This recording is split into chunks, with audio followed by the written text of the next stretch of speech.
Good morning বন্ধুরা, পূর্বাজ লাইফস্টাইলে সবাইকে স্বাগত জানিয়ে আজকের দিনটা শুরু করছি। এখন বাজে হচ্ছে 7:45।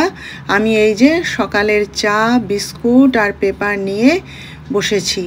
চাটা খেয়ে তারপর দিনের কাজ শুরু করব। আপনারা সকালের জলখাবারে আবার আজকে বানাচ্ছি এই যে আটার গোলা রুটি।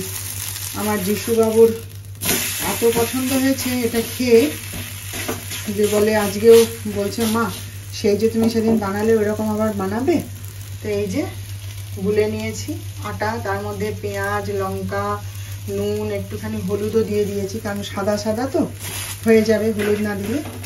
তো আমার ছেলে খুব পছন্দ হয়েছে, বলে মা বেশ নতুন নতুন টেস্ট। তো এতদিন তো ময়দা দিয়ে করে দিয়েছি, তো ময়দা তারপরে বেসন এরকমভাবে বানিয়ে দিয়েছি, ওই জন্য এটা খেতে ভালো লাগছে। আর আমার বাড়িতে তো চিনি টিনি চলে না, ওই জন্য চিনি দিই না। চিনি দিয়ে বানায় ময়দার মধ্যে, ময়দা যখন হতো চিনি দিয়ে বানায়, কিন্তু আমাদের বাড়িতে ও চিনি দিয়ে বিরক্ত হয়। আমি বলছিলাম চিনি দিয়ে ময়দা দিয়ে বানিয়ে দেবো, বলে না না এটাই ভাল লাগছে, তুমি এটাই বানাও। তাই এই যে ও জলখাবার খেয়ে বেরোবে, তাই এই যে বানিয়ে দিচ্ছি। খুব ভালো লেগেছে এটা। আর আমার বাড়িতে আমি তো ময়দা আনি না, বলেই দিয়েছি আপনাদের। তো ভালোই হয়েছে, সহজ খাবার, পুষ্টিকর খাবার, তাই না? একদিন একটুখানি ওই মুগের, সবুজ মুগের ছিলা বানাবো। দাঁড়ান, করতে করতে হঠাৎ মনে হলো ডাক্তার সাহেবকে আজ কদিন ধরে বলছে ডিম আনতে, তার আর মনে আর থাকে না, আর নইলে সময় হয় না। আমার ছেলেটা ডিম ছাড়া ভাত খেতে পারে না, জানেন? ও তো মাছ খায় না, আর মাংস তো আমার ঘরে আসে না, বাইরে খায় যখন ও সময় পায়।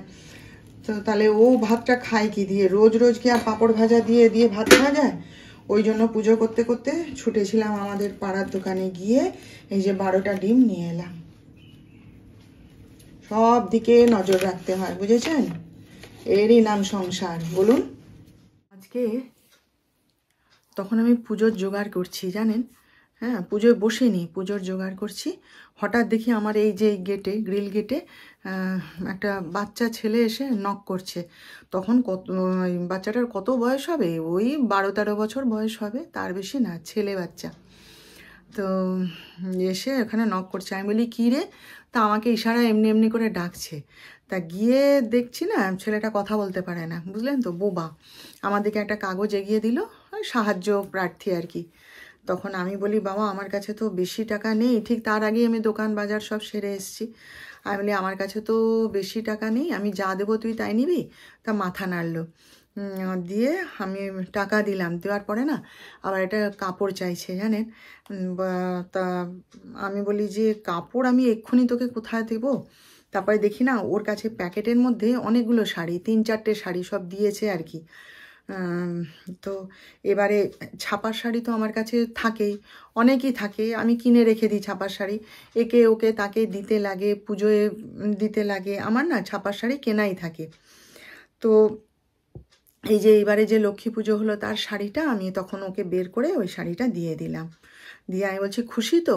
বলছে হ্যাঁ খুশি, বলে চলে গেল। এবারে ব্যাপারটা হচ্ছে কি, মানে কি বলুন তো, মানে আমি তখন সদ্য পুজোয় বসেছি, তো মানে বসিনি, মানে পুজোর জোগাড় করছি আর কি। তখন এসেছে দুয়ারে, এসে সাহায্যের জন্য চাইছে, আমি দিলাম। এবার দেখুন, আমি জানি না যে আমি ঠকলাম কি না।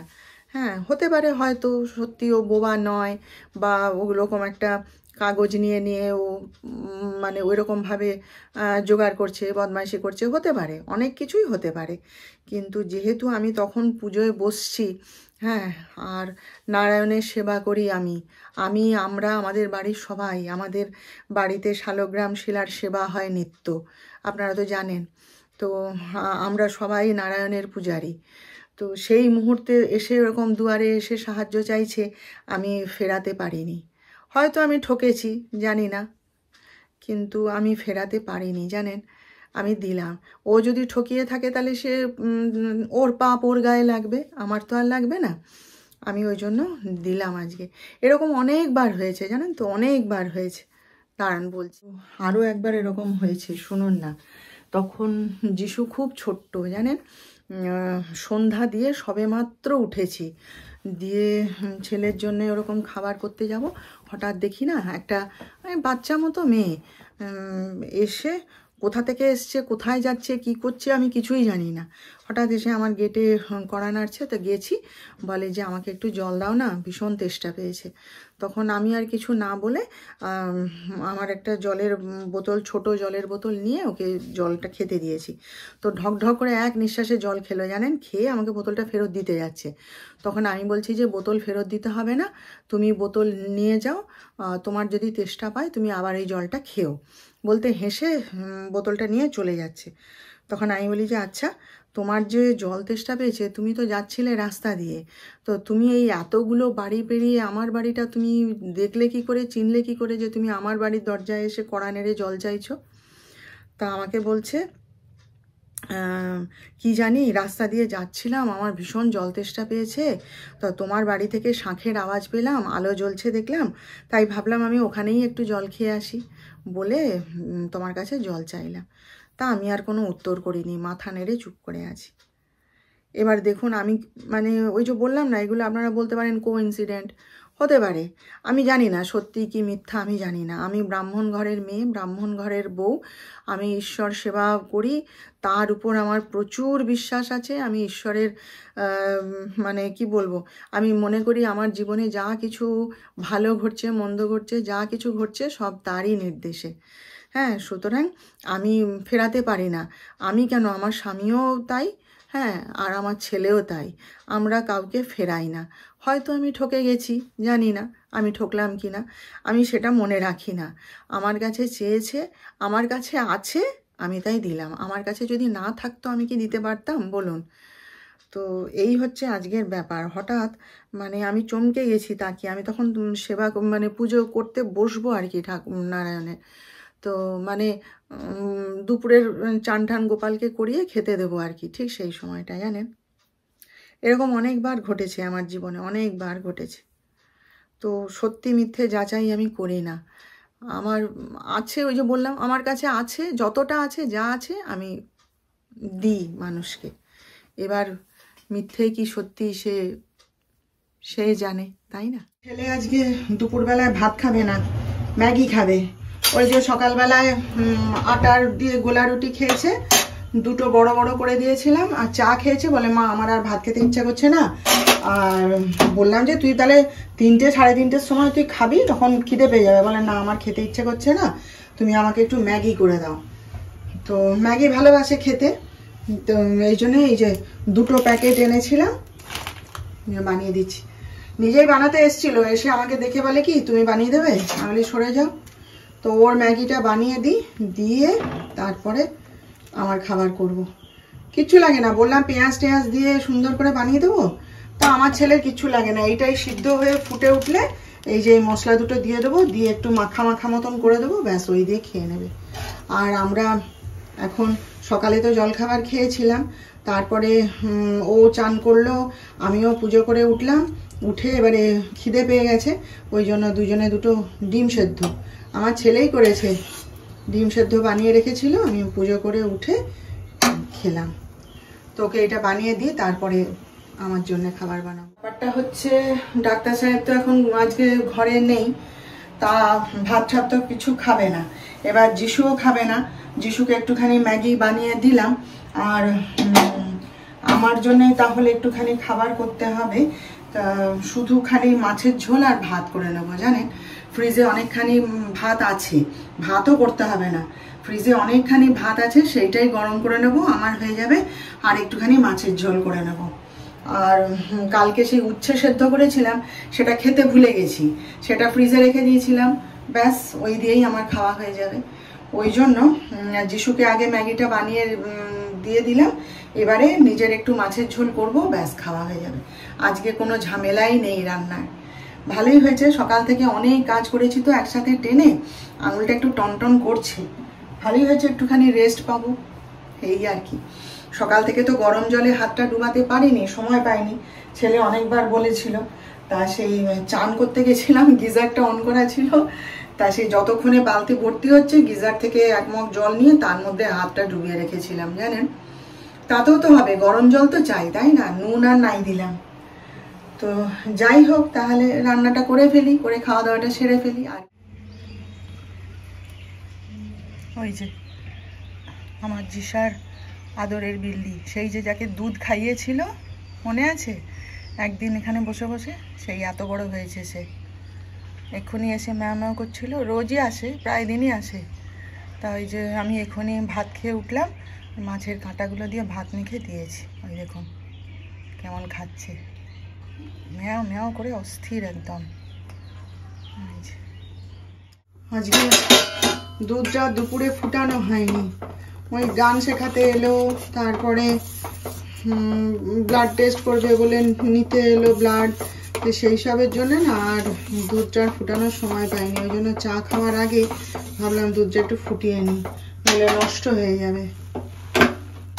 3 বার করে গরুর দুধ তো, 3 বার করে না ফুটালে নষ্ট হয়ে যায়। আর এই যে নিয়ে গেছে, এই যে ব্লাড নিয়ে গেছে। টেনশানে আছি এখন, কত সুগার আসবে কি আসবে, ভীষণ টেনশান হচ্ছে জানেন তো।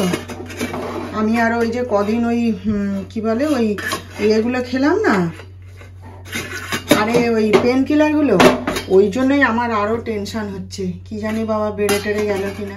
আমার ছেলের আজকে ইচ্ছা হয়েছে বিউলির ডালের কচুরি খাবে আর আলুর চচ্চড়ি। তা সকালবেলাতে বিউলির ডাল গরম জলে ভিজিয়ে রেখেছিলাম, এই যে পেস্ট বানালাম, এই যে পেস্ট বানিয়েছি। আর এই যে আলু কেটে রাখলাম, এটা বসিয়ে দেবো প্রেসার কুকারে। আর এই যে আটাতে বানাবো। ডাক্তার সাহেব শুনে বলে যে কচুরি বানাবে ময়দা নিয়ে যাব, ময়দায় বানাবে। আমি না, ময়দা খেতে হবে না, আমি আটাতেই বানিয়ে দিচ্ছি। তো এইসব রেডি করে নিলাম, এবারে বানাবো। আর আমার তো অত বিউলির ডালের কচুরি অ্যানস্যান খাওয়া তো যাবে না, ওই জন্যে আমার জন্য এই যে রুটি এনে দিয়েছে। বলছে দুটো খাও তো খাবে, আর রুটি থাক, রুটি খেও। আর আমার কি তরকারি করব এখন জানি না, সে পরে হবে, আগে এগুলো করি তারপরে। তো চলুন বানিয়ে নিই, তারপর বলছি। দেখুন রেডি বিউলি ডালের কচুরি আর আলুর চচ্চড়ি, আমার যিশুর আজকের পছন্দের খাবার। আর এই যে মিষ্টি, এটা আমার যিশুর জন্য রেডি করেছি, ওকে আগে খেতে দিয়ে এসে বাকি আরও কটা আছে আমার আর ডাক্তার সাহেবের জন্যে ভেজে নেব। এখন প্রায় 11:15 বাজে, আমাদের খাওয়া দাওয়া কমপ্লিট হয়েছে। সবারই খুব ভালো লেগেছে কচুরি আর বিউলি ডালের কচুরি আর আলুর তরকারি। এই প্রথমবার আটা দিয়ে করলাম তো, ওই জন্য আমি একটু মানে কিন্তু করছিলাম আর কি। তো সবাই বলছে খেয়ে যে না ভালো হয়েছে। আর আজকে আর কেউ কফি টফি খাবে না, আমি একটুখানি চা দিয়ে রুটি খেয়েছি আর দুটো কচুরি খেয়েছি। আর রিপোর্টের কথাটা বলি, সকাল থেকে যেটা টেনশানে ছিলাম, রিপোর্ট খুবই ভালো, মানে একদমই নর্মাল, খুব ভালো রিপোর্ট এসছে।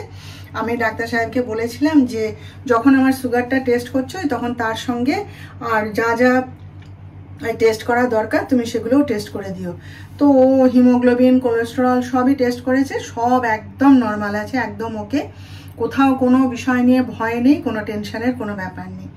আর মানে সুগার যে এত নর্মাল হবে সেটা মানে আমি নিজেই ভাবতে পারিনি। আমি খুব ভয়ে ছিলাম জানেন তো। প্রথমত ওই যে বললাম ওই কি বলে ওই পেন কিলার খেয়েছিলাম সেটা। আর তারপরে কি জানেন, এই যে রোগা হয়ে যাচ্ছি বলে না, আমাকে অনেকে ভয় দেখাচ্ছিল যে সুগারে কিন্তু অনেক সময় রোগা হয়ে যায়। তো সেটাই একটা ভয় আমার নিজেরও লাস্টের দিকে হয়ে যাচ্ছিল, যে সবাই এত রোগা এরকম করছিল। তারপরে জিমেও একজন বলছিল, বলে যে তুমি কি সুগারের জন্য কি রোগা হয়ে যাচ্ছ এরকম নাকি বলো তো। তো সেইটা নিয়েও আমার একটা টেনশন ছিল জানেন তো, যে কি জানি বাবা সবাই কি বলে, আমরা সবাই ভাবছি যে না সুগার ঠিক আছে, তারপরে দেখবো হয়তো সুগার একদম সে 200-300 হয়ে বসে আছে, সেই একটা টেনশন ছিল। তো যাই হোক, বর খুশি, ছেলে খুশি, আমিও খুশি। তো সেই অনারে আজকে আমি দুটো বিউলির ডালের কচুরি খেয়েছি। যে বিউলির ডাল তো খেতে আমাকে দেয়নি, তবু আজকে আমি খেয়েছি আর কি দুটো। তো যাই হোক, সবারই মন খুব ভালো। যা টেনশানে ছিলাম না গো, যা ব্লাডটা নিয়ে যাওয়ার পর থেকে আরও বেশি টেনশান হচ্ছিল। আমি ভালো করে গানটাও মগজে আজকে ঢুকাতে পারিনি জানেন। সাগরিকাদির সঙ্গে গল্প করছি আর শুধু টেনশান হচ্ছে যে কী রিপোর্ট আসবে।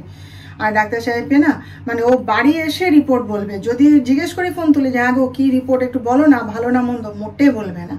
আর ঘরে ঢুকছে কীরকম জানেন, মুখ গম্ভীর করে, জানেন। আমি বলি কি ও কী রিপোর্ট এসছে, শুধু মাথা নাড়ে মুখ গম্ভীর করে। আমি বলি বলো না, বলে সুগার অনেক বেড়ে গেছে, আর কেন এরকম বাড়লো বুঝতে পারছি না, আর রিপোর্ট কিন্তু খুব খারাপ এসছে, কি করবে দেখো চিন্তা করে। তা আমি মুখের দিকে তাকিয়ে আছি, আমি কি আর বুঝতে পারবো না? আমি বলি যে ঠিক করে বলো। আর বলে হ্যাঁ সত্যি রিপোর্ট কিন্তু খুব খারাপ এসছে, সুগার প্রচুর বেড়ে গেছে, 400 মতো সুগার হয়ে গেছে। আমি বলি আচ্ছা, হ্যাঁ। বলি আমি তোমাকে বুঝি না, তোমার মুখের দিকে তাকে আমি বুঝতে পারছি না, বলুন। তো বলতে তখন হাসছে, বলছে না একদম নর্মাল আছে, কোনো ভয়ের কোনো কারণ নেই, খুব সুন্দর আছে সুগার লেভেল, তুমি এইভাবেই চালিয়ে যাও, যেমন আছো অমনি থাকো। তো যাই হোক, টেনশনটাও কমলো, মনটাও ভালো হয়ে গেল, খুশিও লাগছে। তো চলুন তাহলে আজকের মতন রাখি, আবার আমাদের দেখা হবে। আপনারা ভালো থাকবেন, আর আজকের ভিডিওটা কেমন লাগলো একটা লাইক, শেয়ার ও সাবস্ক্রাইব করে আমাকে জানিয়ে দেবেন।